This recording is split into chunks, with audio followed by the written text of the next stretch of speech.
Hey everybody, it is Addison Bell. And Kendall Williams, and we've decided that Addison needs a touchscreen computer. I like my computer. No, she needs a touchscreen because I keep trying to touch her screen and it does nothing. And she just leaves Kendall-sized fingerprints on my screen. Yes, so that doesn't appreciate it. yes. Okay. So today's topic is exposing your inner child. And I think earlier we sent an email out saying embracing your inner child, which is kind of also what we're going to talk about. We're going to talk about just our inner children. And if you saw the promo for this, we had both our cute little younger child faces on the promo. So yeah, we decided today, because it keeps coming up with a lot of clients, and I know that I was doing some inner child work like a month or so ago, and I think I have seen it coming up again and again, and so I figured let's just talk about it. Hence why I'm also wearing my Alice in Wonderland shirt. Does it say that? We're all mad here. Yes. She's more mad than me. She's got Beetlejuice on. Don't say it 3 times. Beetlejuice? Beetlejuice. We're dorky today. Yes, we are. Yeah, we are. So yeah, you've had it come up with clients, and Yes. you were doing inner child work. I think that we're always doing inner child work. Yes. You know, Addison's great at quotes, and she has a whole page of them. But as I was reading through the quotes and everything, the one that captured me the most is Paulo Coelho. We have to listen to the child we once were, the child who still exists inside us, that child understands magic moments. We can stifle its cries, but we cannot stifle its voice. The child we once were is still there. And out of all the quotes on here, they're all fantastic. But that quote, I guess, is because I teach so much on abundance and creativity and openness and getting into that flow. Play. And it's not about, I've been making the statement lately about honesty will get you nowhere. Mm-hmm. And that is that, like, having that logical mind of just being right, well, this is what is, and then you get stuck in that. Well, that's not honoring your inner child at all. The inner child is actually a beautiful, beautiful resource for creation work, for, creating that life that we want, that manifestation. But that means tapping into creativity, visionary, play, right? That magical world that so many of us adults tend to want to stay clear of because it's not logical. It's not that area that makes a whole lot of sense to us. Yeah. It's, we're not being very responsible when we're being playful, when we're being, overly adventurous, or even, trying to stimulate the imagination with different things. None of that is logical work. We should just put our head down and Get realistic. Yeah, Start planning. Yes. You can't have everything you want. Exactly. You can't. Money doesn't grow on trees. Money doesn't grow on trees. You just need to grow up already. You just need to grow up. Yeah. How many times do you have to learn this lesson over and over again? Just like you just don't give up. You need to you're too much. Yeah, you're too much. But you're not enough. You're not enough. Yeah. I mean, these are all things we learn as children, and we really do kind of soak them in, and we soak in that play isn't okay. And actually, it's sad because I see it more and more. I mean, I used to work with children a whole lot. I taught dance, and I worked with a lot of kids for a long time. And I see it actually getting worse the older we get, or the older I get, and the more we get very focused on education, we've lost, like, the play. Like, kindergartners are having, like, panic attacks because they're under so much recess pressure. has been taken out of school for the most part. Yeah, and they have like hours of homework instead of, when I was a kid, it was like half day kindergarten and went home and played, because the work of children is play. And not to kind of get into like societal issues here, but it really is, well, yes, kind of, but we lose that play, and we're being told earlier and earlier, I think, to get rid of that play. And so I think that as adults to go like, oh no, I'm just going to go play, there almost shame comes up. And then when our inner child does come up, because just like Paolo says, like that child is within us. When that comes up, we shame ourselves, we shut down, we shut that piece off. And both from our wounds that need healed, because we all have wounds that need to be healed from childhood, and also from the play aspect of things, because there are two very opposite things we need to really focus in on with our inner child. We need to focus in on the play and the fun and the enjoyment, but we also need to focus in on those pieces of us that were, I don't like the word wounded, but it's the best word I can kind of come up with, but like that wounding piece. So. Well, those components, if you don't pay attention to those two components, then what ends up happening is you're an adult that's living in bitterness and frustration. You know, how many years apart? 9. 9 years apart. Okay. Horrible at math. Okay. So we're 9 years apart. So we got 30s and we got 40s. And how many people between our age bracket of those 9 years are on at least 5 antidepressants? Oh, most of the United States, not even adults. Most of the United States, just within us. Just between our, let's call it a 10-year I would say that, and I don't have statistics, so please don't throw statistics at me that you're wrong, Madison, later in comments. But I would say probably 75% of adults have had between our ages, have some form of antidepressant, anti-anxiety, anti-something going on in med going into their system. There is something, the majority of people have been prescribed at least one drug, and then of course there's the supportive drugs to help offset all those wonderful side effects, which is what they were there to help get rid of anyway, but that's a whole nother big pharmaceutical discussion that we're not going to go into. Yeah. But the point there is that is a lot of trying to squish that inner child and not get into dealing with the wounding, do the healing practices, actually have self-love, self-care practices, be playful, just allow yourself to be turned on. We are told that unless we are just like this, just maintaining, that's the only thing that's really allowed. If somebody is overly happy, or God forbid, they feel sadness, something bad happens and they get sad about it or they get upset about it, oh my goodness, that's not okay. It really isn't. We live in a society anymore where the natural human emotional scale of emotions is just, is not allowed. And here's the thing. You should have the emotional scale of a teaspoon. The emotional scale of a teaspoon, and we put this on our children in today's world. You do. I mean, I've got kids, I've got, a little one that'll be entering kindergarten next year. I got a son that's graduating high school this year. I've been through lots of, all the years, about 20 years of parenting in school-age children.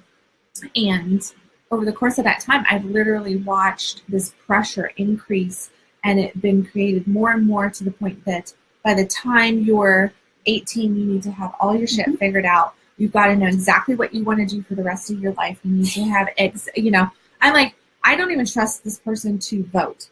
I don't want them behind the wheel of my car.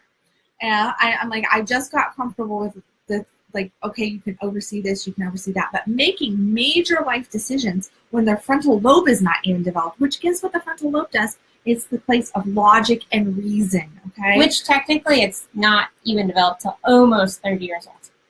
Yes. But you got a hell of a lot. 27, 28. Yeah. But at age 18, it is super not developed. You're supposed to be all wise, all knowing, and have everything figured out. You didn't have all your shit figured out at 18? What is wrong with you?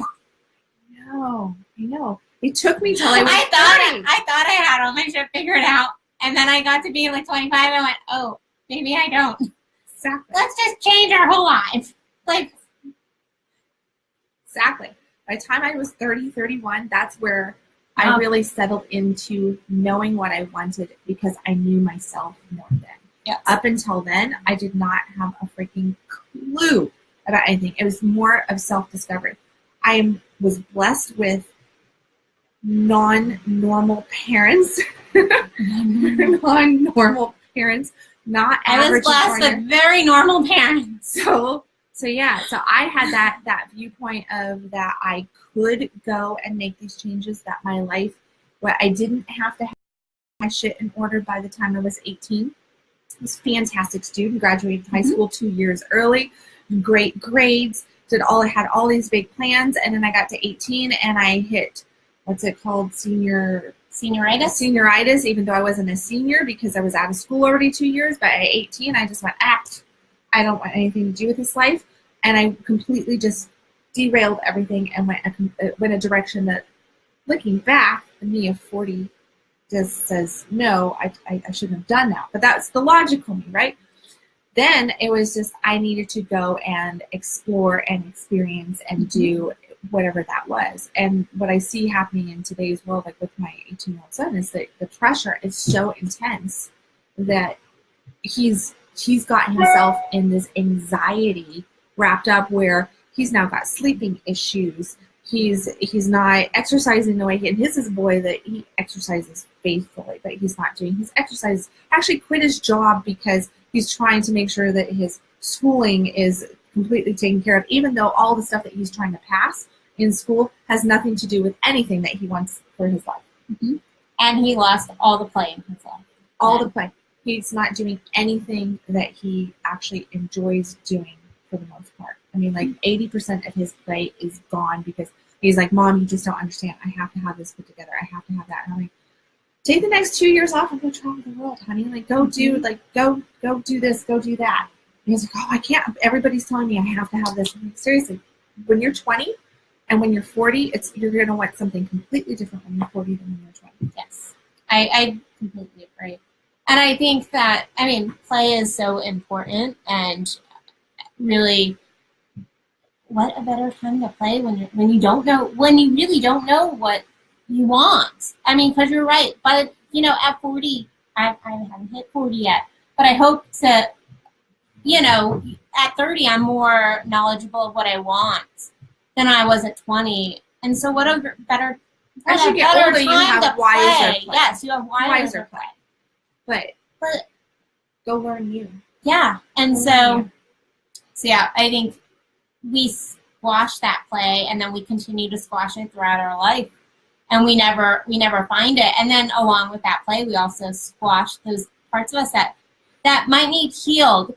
But I do want to be cautious with this, because I do think there are people who get overly focused on heal your inner child, just talk to your inner child. And I think there are times when there's times when I'll be okay, that is my 5-year-old. I see, that is my 5-year-old coming out. And I'll even say that to myself, okay, this is Allison of 10.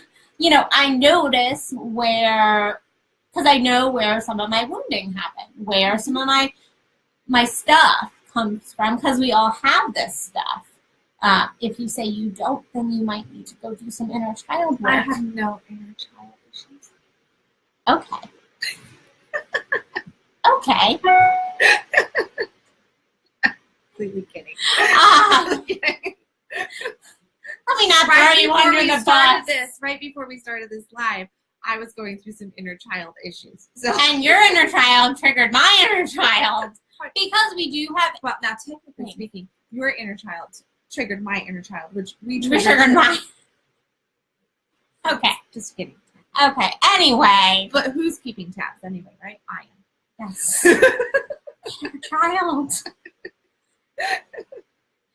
But really, we have these pieces of us that we need to acknowledge. We need to see. We need to go, okay, I see where that came from.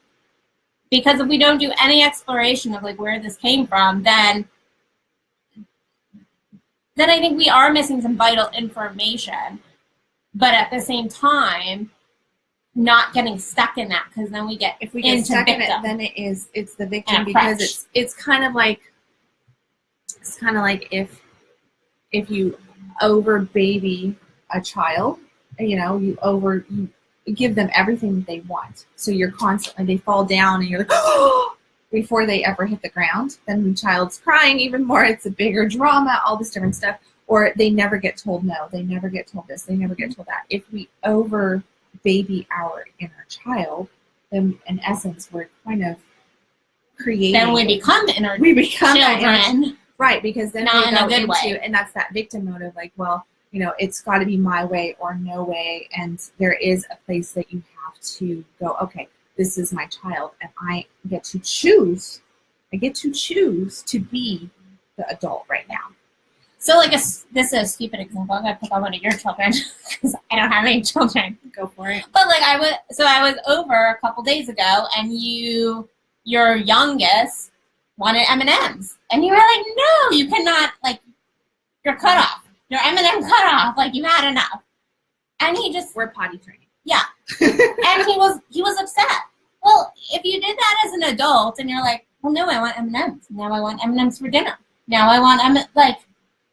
Okay, but you're also going to have a heart attack, and you're going to have diabetes, and you're going to have all this stuff. So there does come a point where our adult self, which is what we all are, has to step in and go, okay, I see that. I acknowledge that is where that's coming from. But I'm also going to choose to do this over here. I'm going to choose to make the adult choice. I'm going to choose to see it and then go and do the work that I need to do to heal that shit, because I'm not 5, I'm not 10, I'm not whatever age. Yeah, and that is right down to learning where you say no to yourself, learning where you need to say yes to yourself. It's the wisdom of choice versus just being reactive. And it's fun. Spontaneity is wonderful, but childlike spontaneity sometimes can work against you because of that right there. Otherwise, yeah, we'd be eating bags and bags of M&Ms, never drinking our water, not doing this. It's like in today's world, what would children be doing? They'd be ordering pizza and playing on video the games. PlayStation or the Nintendo Switch 24/7, and they would never come out of their dark room. They wouldn't take a shower. They wouldn't brush their teeth. All that kind of stuff. I mean, that's that mode of the unhealthy inner child. And we get stuck in that frequently as adults, because those are those things, that inner child who does not want to go and do and to take care of self, because they're so focused in on this is the most comfortable pleasure. Thing, right? The pleasure. Pleasure. The pleasure that is so comfortable that you just like, yes, I'm just never going to leave this. And then they end up never leaving, quite literally, that childlike state. So it's like, no, in those moments, get your butt up and go to the gym, go get some sunshine, go do this, go do that. So, but it is stepping into that childlike wonderment too at times too, allowing yourself to dream, so it is a harmony.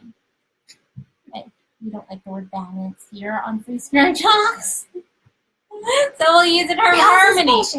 No, but it is like finding that harmony of, because there are times that it's okay to go like, no, I'm gonna have, my dinner is gonna be dessert, because like that's what I do. That's where I'm on a trip. We're gonna like, that looks really yummy. I'm not super hungry, so we're gonna just go for that.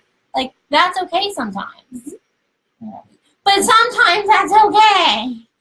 And then that wonderment of like, no, I do, like, in getting out of that reality picture of kind of manifestation of like, for example, like there's a trip I want to go on, and I'm like, instead of going into my reality and going like, okay, so this is like, is this going to work? And then I have to move this around, and then like, okay, can I get that amount of money by the, going like, no, like I'm going to go dream. I'm going to go like look at pictures. I'm going to, like, that wonderment, that like childlike feel is important in creating the life we want. It gets the juices flowing. It gets that vibe out there, and with man, please keep going. Sounds like a personal problem. The shoulder too. It's like, no, we're gonna be real. But no, exposing. We were talking about exposing your inner child, not exposing yourself. Shoulder. Not exposing yourself. On Facebook Live. I'm sure there would be some people who would love that, but we're not going there today. Not in this episode. It's gonna be another Another episode. But no, that childlike wonder, that enthusiasm, like taking the trip and going. And I mean, you and I were just looking at Costa Rica pictures. Well, we're looking we're looking at going to Costa Rica for her birthday. So girls trip to Costa Rica. So how do you make that happen? You got to get that creative juices flowing. So it's like, what do we want to do? Let's go check out the excursions. Let's go check out the different destinations. Where could we stay? What's our options? All this different stuff. And getting playful about it. Getting playful about it.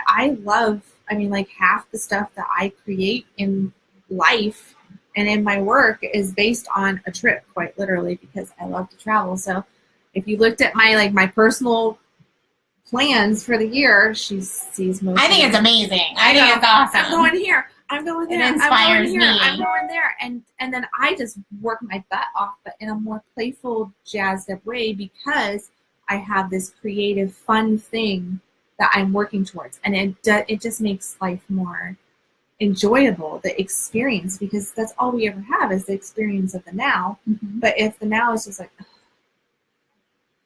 you're just dreading every single moment, then that's that logical adult mind that says, you have to do this. Which makes me think of years ago. This was probably 11, 12 years ago. Levi was a baby, and he's now 12. So it was 11, 12 years ago.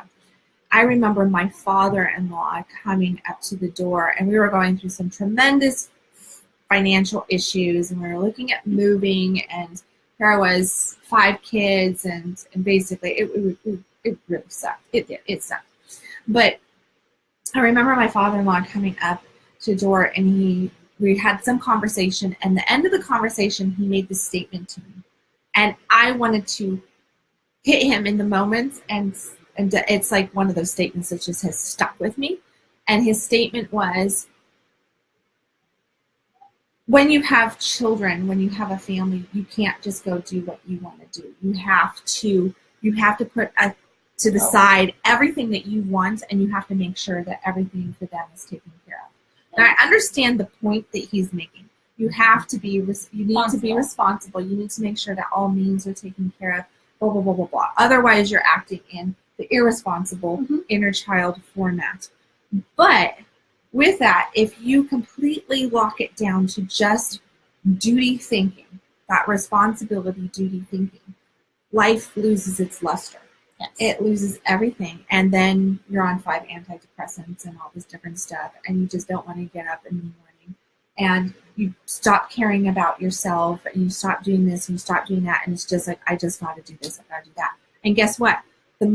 As in that mode right there, you can be making a ton of money, and you'll never have enough, because you're always going to just be caught on this right here. That is, and if you may not ever make enough money. I mean, it's just quite literally it. You may never have enough time. You may never have enough energy. Your physical body's going to start to just waste away, basically, all this different stuff. We're having that playfulness, and that's what it really is. I know that's kind of like where we come at that. Exposing your inner child really is more about exposing your playfulness, exposing your adventure for life. Yeah, it's a common meme question. There's no actual author, but it's like, can you remember who you were before the world told you who you were to be? Because I think that is the playfulness, thinking of yourself when you were little, what does juice you up? I know the same things aren't probably going to exactly juice you up that did when maybe you were 4, but I mean, they might. I wanted to create a circus when I was a kid one time. Which you have been able to successfully complete as an adult. But I made this great coaster. Britney Spears circus just totally went through my head. Oh my goodness, now all of a sudden I hear the circus music. Dun, dun, dun. All right, that was not needed.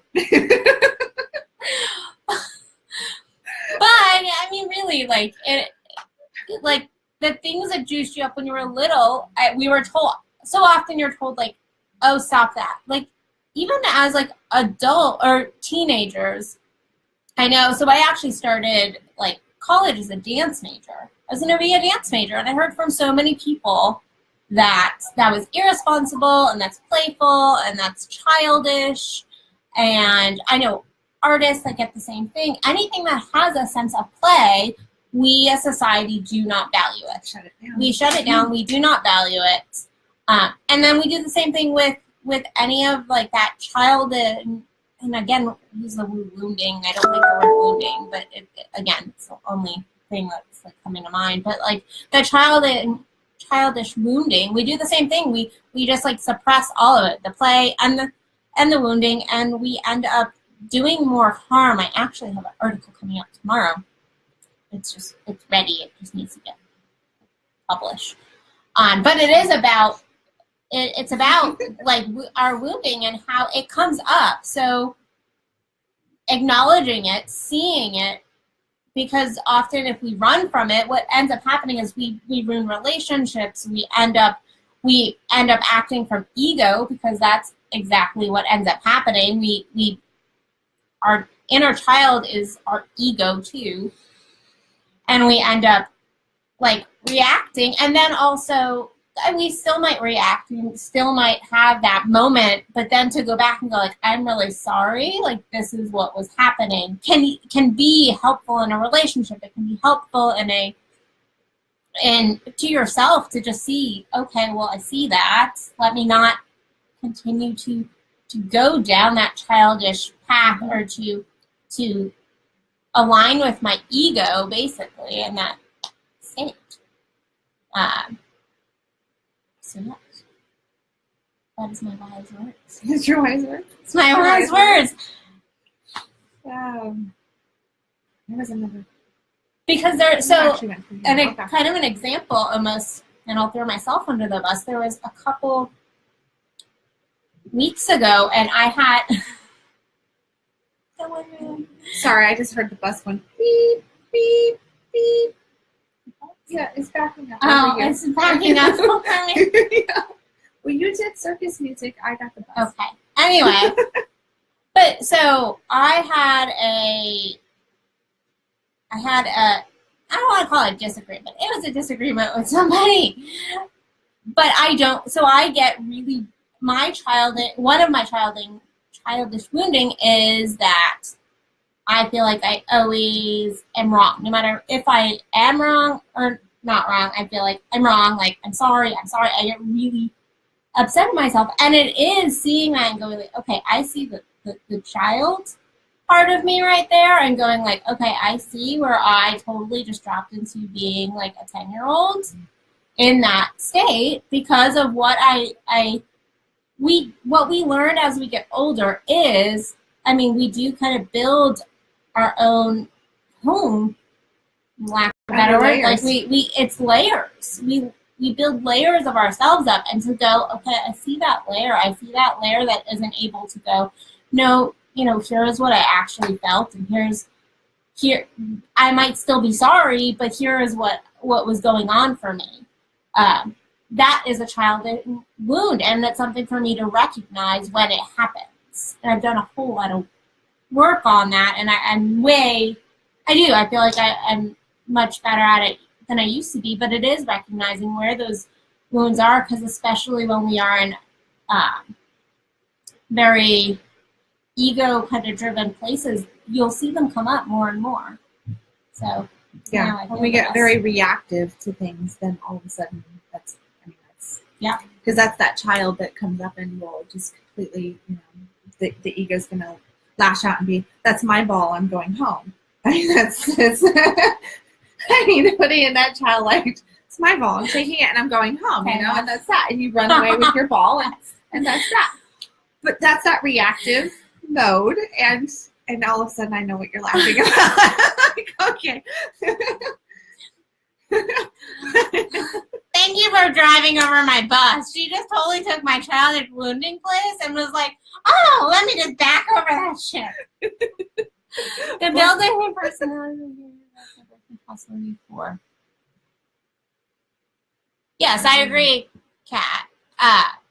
We do begin to build our personalities, from the time we're born and before that. So it is a layers, I think. There has been a lot of science done about that. Even when a baby is my goodness, all of a sudden construction in the office. That when a baby is in the womb, the different emotions that the mother is going through. So like if the relationship between the mother and father is abusive, that's going to play an impact on the child's upbringing. If they're in a very loving situation, that's the person's their personality is going to be calmer state, all the different stuff. What the mom is going through and where she's at hormonally and emotionally, mentally speaking, plays a role on the child's personality. Yes. And then that first 5 to 7 years is the most significant portion of a child's life, and that personality gets built up from exactly what they're they're learning, they're seeing, they're experiencing. And if you take it to a more spiritual context, you could pull in that personality comes from multiple lifetimes, even. Spirit, so you could past lives. Right. You could go into that whole spectrum there and say that that stuff could play a role as well. But I think if you just keep it in this lifetime, it has been proven that from the moments of that, even how a child is conceived plays a role on energy. Yeah, energy going into it. That can play a role on a child. So, I mean, I agree. Again, this is gonna be the Addison throwing herself under the bus train. Hold on, you get insecure. Get insecure. All right, Sopranos a bitch. No, but when I was born, I spent a whole month in the hospital by myself. My parents couldn't touch me. They couldn't. I spent the first month of my life in an incubator. And then the whole first year of my life, I had some physical stuff. So I had a monitor on me where people really couldn't hold me, lack of touch. Yes, so I ended up I had to work through a lot of abandonment stuff that I was going why is this? Where's this coming from? Where's that coming from? And there's also past life stuff that we could get into and all of that. But really looking at okay, well that was a piece of my foundation. That's a significant piece. And so it's looking at, okay, well, when I see that come up, when I go oh, I'm feeling abandoned. Oh, but really nobody has abandoned me. So what's that piece coming up? And not to fall into victim of oh, I'm so wounded. Not falling into that, but going I see it. And that as an adult going that's bullshit. That's bullshit. Not it was bullshit for that one, for the infant, but that's looking out into your real world scenario of today, of the present moment, which is really all we ever have, and saying, is that true right now? Yeah, is that true? No, it's not true. So in this moment, I have everything that people are here. Nobody's abandoned. Yes. So what do I need to do to change my vibration now? What do I need to do to move through this or whatever it is? So. Yes. Okay. That's why your personality says, I'm sorry all the time. Your personality? Do you say you're sorry all the time? Moving on. And on the opposite side, to put it to put it very well, she does say she's sorry all the time, and I never say I'm sorry. Beep, we're beep. I try to throw myself under the bus. You don't say you're sorry. And if you say you're sorry, I go you're just saying so you don't have to have this conversation anymore. I make the statement of, if I'm saying I'm sorry, it's bullshit. That it's probably bullshit. Yeah. But I probably don't mean it, because I got trained early on to say I'm sorry even though I wasn't sorry. So my programming was just say you're sorry and just be done with it, because it doesn't much matter. You don't really have to be sorry. The I'm sorry will solve all the problems, and that will make them happy, and they'll just go along. I grew up as an only child. I'm sure you can't tell that. And I had a very smothering mother. A very, very smothering mother. So I grew up with a direct opposite program. Which is funny, because I hope my mother never watches this. But we both grew up with very extremely smothering mothers. But how the personality that is innate too has, yes, we build our personalities, but also that personality that comes out from the very beginning can take something completely to two different wounding places. Yes, because our mothers actually have a lot in common. Yes. I mean, if you looked at our mothers, you'd be like, wow, they have all. So I go, I'm sorry because like I'm sorry I did something wrong, and I want to get you off my I don't want to get you off my back, but like if I just say I'm sorry, we can move through this, and you're not going to hate me. Versus you, if you going like very rare. It is very rare that rare. you say you're sorry. I'm trying to get better at authentic I'm sorry. Yes. Because I want my sorry to be authentic. I just haven't come up with a lot of Kat authentic. is liking our claws coming out. But that is your you've said like that's my stuff, like my I know it's my that stuff. was the same kind of a similar scenario, and yet you took it a different way. Mm-hmm. And so it's just recognizing, like you recognizing where yours is coming from, and me recognizing where I mine's also coming had from. the mother who never would let me be wrong at anything. Like I walked on water. I really could. With my mom, I still today, she will look me in the face, and she always has through life, even if she disagrees with me 150%, she will agree with me. So that sends up a whole nother, like, my inner child thinks that it can do no wrong. Uh-huh. And I have to actually parent myself more consistently going, no, that really was like, you shouldn't do that. That's not okay. That's not this, that's not that. Because my inner child believes that she can walk on water. Mm-hmm. Which is great in some areas. Certain ways. It is. It's looking at our strengths, too. So, like, looking at your inner child isn't all, like, we hit on the play aspects, but it is looking at, like, the benefits of something like that for you, because then you can go, like, you have certainty. You go like, I didn't always have certainty, though. So as a child, I had the complete reverse of that because I was so fearful of falling into the water, basically, in that, that because I had been put on this pedestal of I could do no wrong, that it hurts when you fall. I was consistently scared. So I was the wallflower. Mm-hmm. I opted to just not put myself out there at all because guess what? You can't fall if you're not out there. Mm-hmm. And I knew that from a very young age. So I was just like, if I never put myself out there, then there's no risk. Mm-hmm. And then I had to retrain myself away from that risk aversion to being okay with risk. But then that inner child came out like, you can do anything. And that's good. But then there's the bad side of it too. Yeah. So it is looking at like the good aspects of that, and then using those pieces to your benefit to push you forward, and then also recognizing the pieces that might not play out in the most beautiful and lovely ways in our lives and our relationships. Yeah. And then stepping into the play, the fun. I have a thing, like I love children's books because I think they're playful. Sometimes we make things as adults way too serious and too complicated. I'm sorry, but if you can't explain it to a 5-year-old, then you just don't understand. It's a kiss factor. Yeah, keep it simple. Keep it simple, stupid. So yeah, I think I can walk on water. I just can't swim. So yeah, I mean, I think it is looking at your inner child. So what would you suggest? Or I can suggest for people like really learning to kind of step into their inner child in different ways. I always come back to the same teachings no matter what. It's because it's the inside game. It's a game of awareness. Being aware, being conscious. I mean, hopefully, if nothing else, what you got is that, number one, neither one of us is perfect, even though I think I am. No. Sorry, I had to throw that in there. I don't really think I'm perfect. I know I'm perfect. No.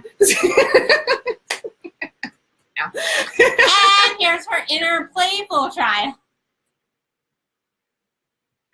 No, but being aware of that both of us have done the work that what we keep bringing up is that we see our shit. Yes. We see it, and We may not always catch it in the moment. It might take us a half an hour or even a day or two. Yeah. But we're constantly looking back to the point, like we said at the beginning, that before we even started this live today, that something that she said made my, cause a reaction to me. And then that reaction to me, I decided to vocalize it because I was like, this is a noticing that I'm having, and that reaction triggered her inner child again. So we were triggering this inner child stuff going on.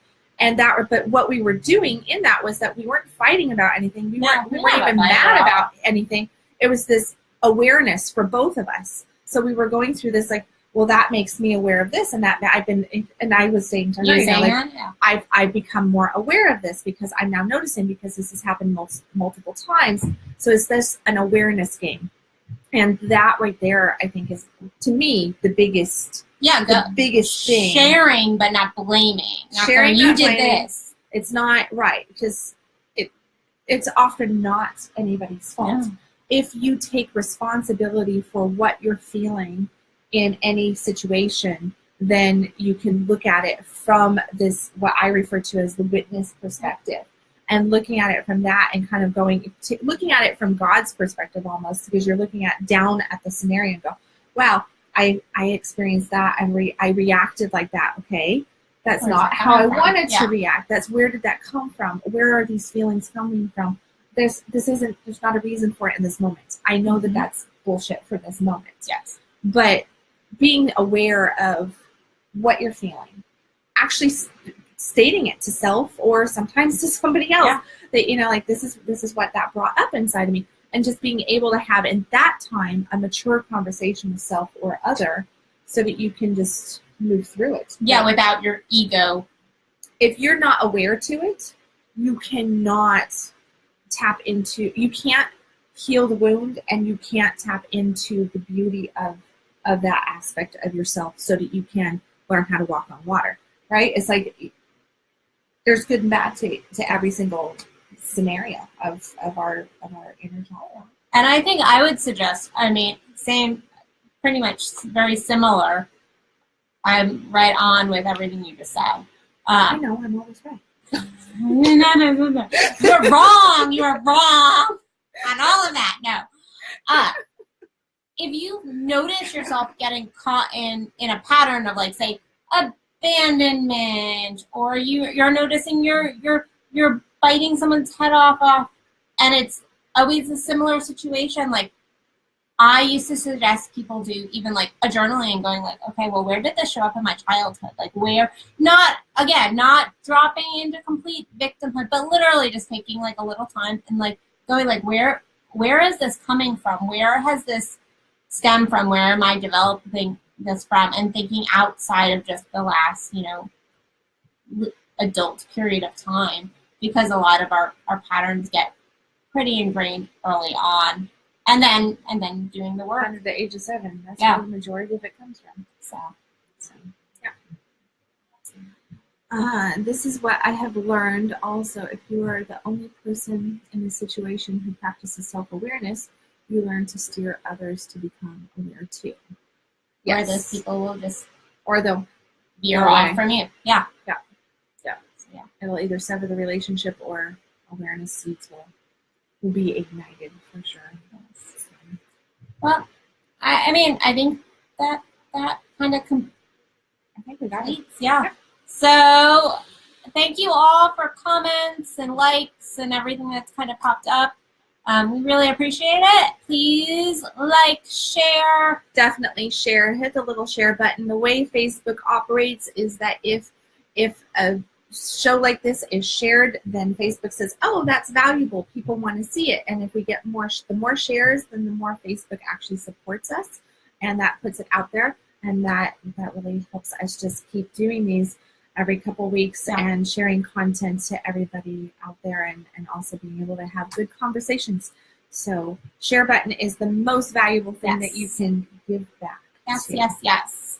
So thank you all for joining us. Please check out, we both have stuff going on, some of the same stuff. So check out both our websites, www.addisonbell.net and www.kendallwilliams.com. And we will see you in a few weeks for another Free Spirit Talk. Bye, guys. Bye. I think I can shut off the See, video. if she had the little, yeah. Bye.